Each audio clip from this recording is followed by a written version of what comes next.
మీకు విషయం తెలుసా, ఇంతవరకు ఆర్బీఐ మనీ ఎంత ప్రింట్ చేసింది? 35 to 40 lakhs crores. కానీ మన అందరి దగ్గర మొత్తం మనీ ఎంత ఉంది? Savings account, current accounts, deposit కలుపుకుంటే 300 lakhs crore పైన. మరి డిఫరెన్స్ మనీ కొత్తగా ఎక్కడి నుంచి పుట్టుకొని వచ్చినట్టు? దొంగ నోట్లు ప్రింట్ చేస్తానో ఫేక్ కరెన్సీ అనుకుంటున్నారా?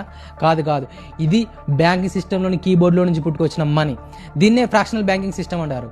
ఎగ్జాంపుల్తో ఎక్స్ప్లెయిన్ చేస్తారా?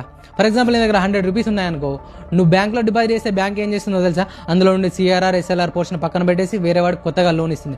ఆ లోన్ మళ్ళీ తిరిగి డిపాజిట్గా వచ్చినప్పుడు మళ్ళీ సిఆర్ఆర్, ఎస్ఎల్ఆర్లో పక్కన పెట్టేసి మళ్ళీ వేరే వాడికి కొత్తగా లోన్ ఇస్తుంది. ఇలా తిరిగి 1 రూపీ ఎంతగా మల్టిప్లై అవుతుందో తెలుసా? అరౌండ్ 6 to 8 రూపీస్గా మల్టిప్లై అవుతుంది. అలా మల్టిప్లై అయిన రూపీసే ఈ 300 lakhs crore రూపీస్. దీన్నే క్రెడిట్ మనీ అంటాం. మనందరం కలిసి ఒకేసారి బ్యాంక్ దగ్గరికి వెళ్ళి మనీ అడిగితే అంత మనీ రీపే చేస్తుంది అనుకుంటున్నారా?